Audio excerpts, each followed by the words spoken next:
Tidak, saya roda irada. Roda irada? Ya, roda irada. Lengkapnya roda irada sedeng. Wah, berarti ini saya salah sambung dong Pak Haji. Betul. Ini parah nih. Mohon maaf pemirsa atas ketidaknyamanan ini. Namun untuk menebusnya kami akan langsung melakukan sambungan kepada narasumber kita Bang Haji Rhoma Irama. Mohon tunggu sebentar. Tim kami sedang mencoba menghubungkan dengan Bang Haji Rhoma Irama. Ya, sudah tersambung. Assalamualaikum Pak Haji. Waalaikumsalam warahmatullahi Apa kabar? Sehat? Alhamdulillah, saya sehat.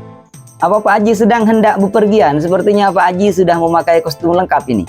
Alhamdulillah, betul sekali. 2 jam lagi saya akan melakukan konser. Konser dangdut Pak Haji? Subhanallah, bukan. Tapi konser berzanji dalam acara Maulid Nabi besar Muhammad sallallahu alaihi wasallam. Pak Haji ini bisa aja, mana ada raja dangdut konsernya Maulidan. Oh, rupanya engkau mengira aku adalah Rhoma Irama si raja dangdut. Memang bukan Pak Haji? Subhanallah, bukan. Saya Lama Ihlama si raja maulud, bukan raja dangdut. Oh, pantesan konsernya Maulidan. Tapi kalau dilihat-lihat Bang Haji ini mirip sekali ya dengan Bang Haji Rhoma Irama. Alhamdulillah, betul sekali. Karena beliau, Haji Rhoma Irama adalah sepupu saya. Iya. Bagaimana itu ceritanya Pak Haji bisa sepupuan sama Bang Haji Rhoma? Subhanallah, kakek buyutnya Rhoma Irama masih sepupu dengan sepupu dari sepupunya kakek buyut saya yang menikah dengan saudara sepupunya kakek buyut saya yang lain, yang juga menikah dengan sepupu dari kakek buyutnya yang lain. Aduh, saya jadi pusing nih Pak Haji. Apa bisa disederhanakan bahasanya Pak Haji? Masya Allah. Begini pendeknya, saya dengan Haji Rhoma Irama itu masih terhitung sepupu ke-129. Kalau kita boleh meminjam istilah suku Madura, itu disebut satos sangalekor popo. Iya. Oke lah Pak Haji, saya kurang begitu paham kalau istilahnya serumit itu. Ngomong-ngomong itu gitarnya kecil sekali, bagaimana nanti mainnya itu Pak Haji? Masya Allah, betul sekali. Rencananya, sebelum berangkat, saya mau mampir dulu ke rumah Mak Erot untuk memperbesar gitar saya yang tiba-tiba mengecil tanpa sebab. Ya. Karena kabarnya, Iya. Mak Erot bisa memperbesar benda-benda yang kecil. Bukan begitu? Betul sekali Pak Haji, kabarnya memang begitu. Tapi saya belum pernah cek langsung ke tempatnya. Nanti kalau hasilnya bagus tolong share log ya Pak Haji. Saya juga punya sesuatu yang kecil biar bisa diperbesar. Alhamdulillah, baiklah. Baik Pak Haji. Langsung saja pada pembahasan kita karena waktu kita sangat terbatas Pak Haji. Barusan ada 5 pertanyaan yang diajukan dan sudah dijawab. Saya ingin mengklarifikasi pada Pak Haji mengenai jawaban dari penjawab. Apakah jawabannya sudah betul-betul sahih atau mungkin perlu ada penjelasan lanjutan dari Pak Haji? Subhanallah. Apa pertanyaannya? Saya kurang begitu ingat urutannya. Baik. Saya bacakan dari pertanyaan pertama. Bolehkah lewat di depan orang yang sedang sholat? Dan dijawab, boleh asal tidak ada jalan lain. Apakah itu betul Pak Haji? Masya Allah. Jika orang yang sholat itu sudah memakai pembatas, atau istilahnya itu sutra, maka haram lewat di depannya, di antara orang yang sholat dan pembatasnya. Pembatas itu bisa berupa tiang, tembok, tongkat, garis, atau sejadah. Tapi ingat, pembatas yang dipasang itu tingginya tidak boleh kurang dari 2/3 hasta. Dan jaraknya dengan orang yang sholat itu tidak lebih dari 3 hasta. Seperti sejadah standar itu Pak Haji ya? Subhanallah, betul sekali. Jadi kalau sudah memakai sutro atau pembatas sudah tidak boleh lagi lewat di depan orang yang sedang sholat Pak Haji ya? Alhamdulillah, betul sekali. Kecuali dalam keadaan darurat dan tidak ada jalan lain menurut Imam Al-Adzra'i, bahkan menurut Imam Isnawi, meskipun tidak darurat, tapi kalau tidak ada jalan lain, itu boleh lewat di depan orang yang sedang sholat. Oh, begitu ya Pak Haji. Ya, begitulah. Baik, pertanyaan kedua Pak Haji, apa hukum membangunkan orang tidur untuk sholat? Dan dijawab sunnah kalau tidurnya sebelum masuk waktu sholat. Apa itu betul Pak Haji? Alhamdulillah, pada dasarnya membangunkan orang tidur untuk sholat itu hukumnya hanya sunnah jika tidurnya sebelum masuk waktu. Akan tetapi sudah makan minum kopi, jika tidurnya memang sengaja untuk meninggalkan sholat, seperti tidur setelah masuk waktu sholat, dan diketahui bahwa dia tidak akan bangun sampai waktu habis, maka hukumnya wajib untuk membangunkan. Oh, ya. Begitu ya Pak Haji. Betul sekali. Lalu bagaimana kalau tidur setelah masuk waktu tapi dia pakai alarm Pak Haji? Subhanallah, kalau biasanya dia terbangun dengan bunyi alarm, maka tidak wajib dibangunkan. Dan seandainya pun dia tetap tidak bangun sampai waktu sholat habis, maka dia tidak berdosa, namun tetap wajib mengqadha sholat. Oh, tetap wajib mengqadha ya Pak Haji.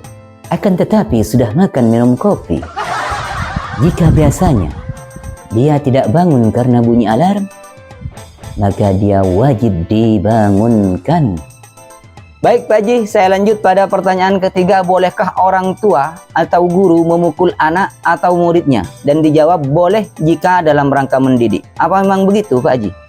Masya Allah, orang tua itu boleh memukul anaknya dalam rangka mendidik, bukan dalam rangka menghukum, apalagi menyakiti.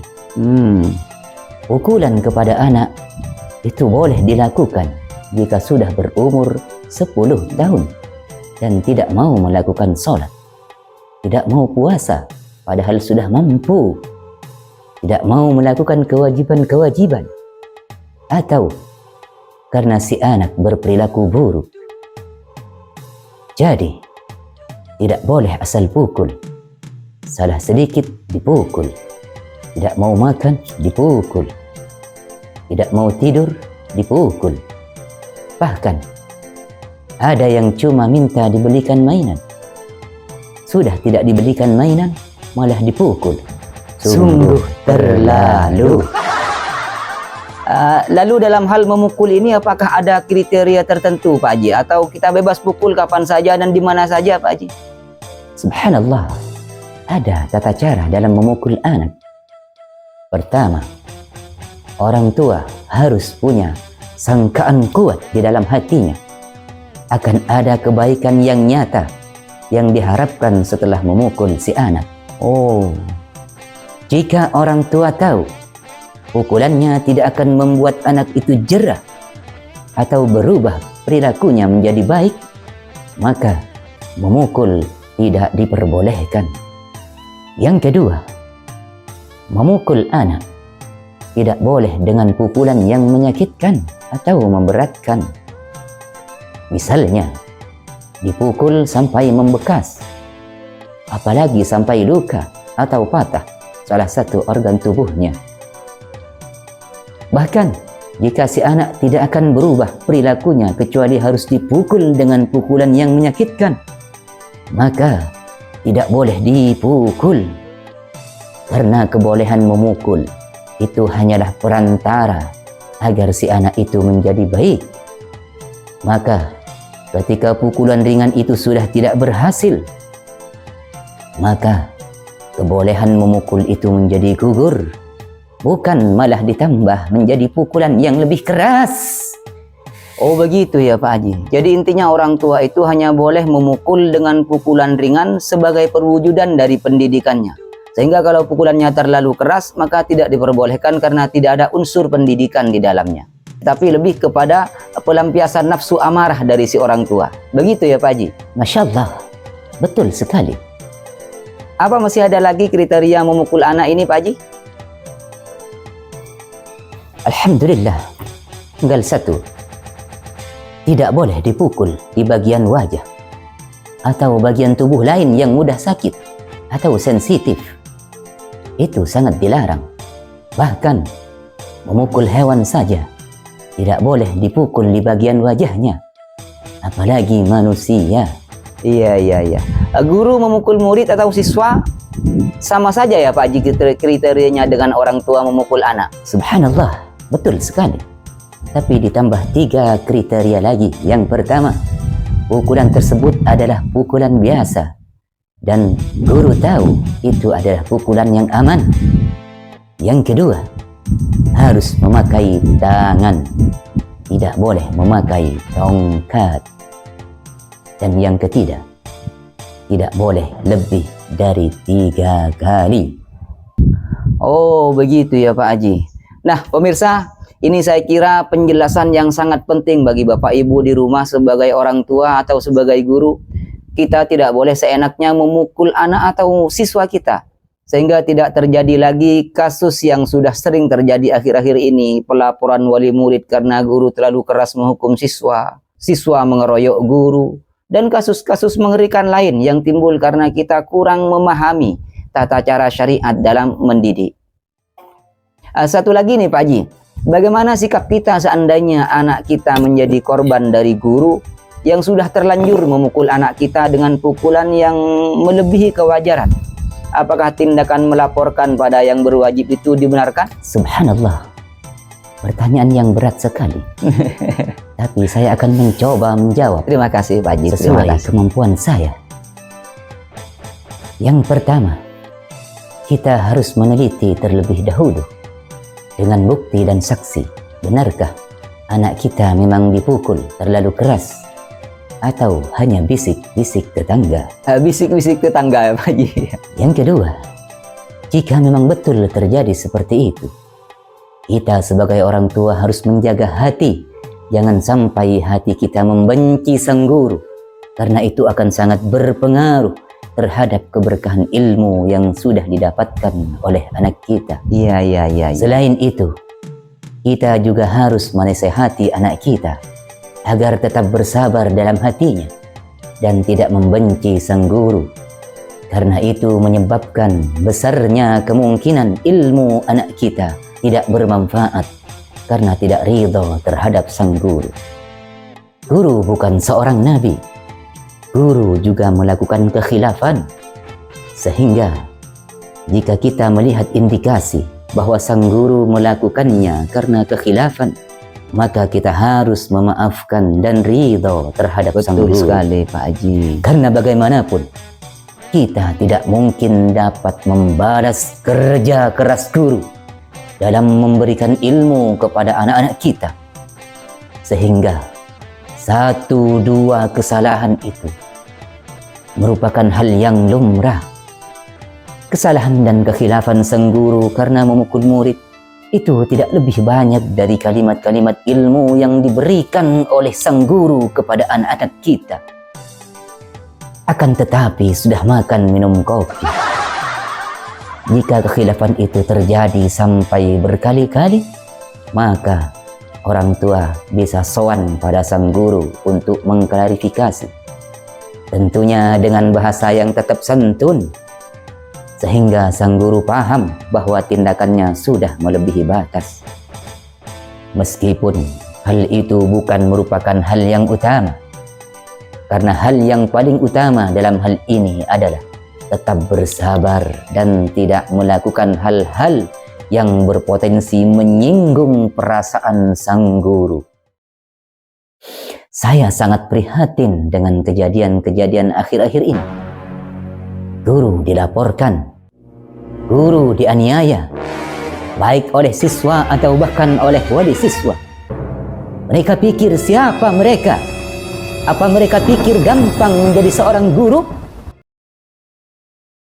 Apa Pak Umam lihat sendiri waktu pandemi kemarin, ketika anak-anak tidak boleh masuk sekolah, orang tua harus mengawasi anaknya belajar di rumah. Bahkan kejadian orang tua memukul anaknya saat mereka harus mengajari anaknya, mereka pusing. Mereka frustasi melihat kelakuan anak-anaknya. Mereka frustasi karena tidak bisa bekerja, karena harus mengajar anaknya. Sungguh, itu seharusnya menjadi pelajaran bagi orang tua. Betapa sulitnya mengajari seorang anak saja. Bagaimana dengan 2 anak, 3 anak? Bagaimana dengan mengajar satu kelas yang berisi puluhan anak? Orang tua harus sadar, tidak ada guru yang ingin mencelakai anaknya. Jika terjadi seorang guru melakukan kekerasan, itu pasti karena siswa sudah sangat keterlaluan, sehingga guru tidak bisa menampung emosi di dadanya. Sebagaimana orang tua tadi frustasi saat mengajar anaknya beberapa hari saja karena pandemi. Dan bagi para guru, khususnya Pak Akbar, tetaplah bersabar dalam mendidik. Anda adalah orang-orang istimewa pilihan Tuhan.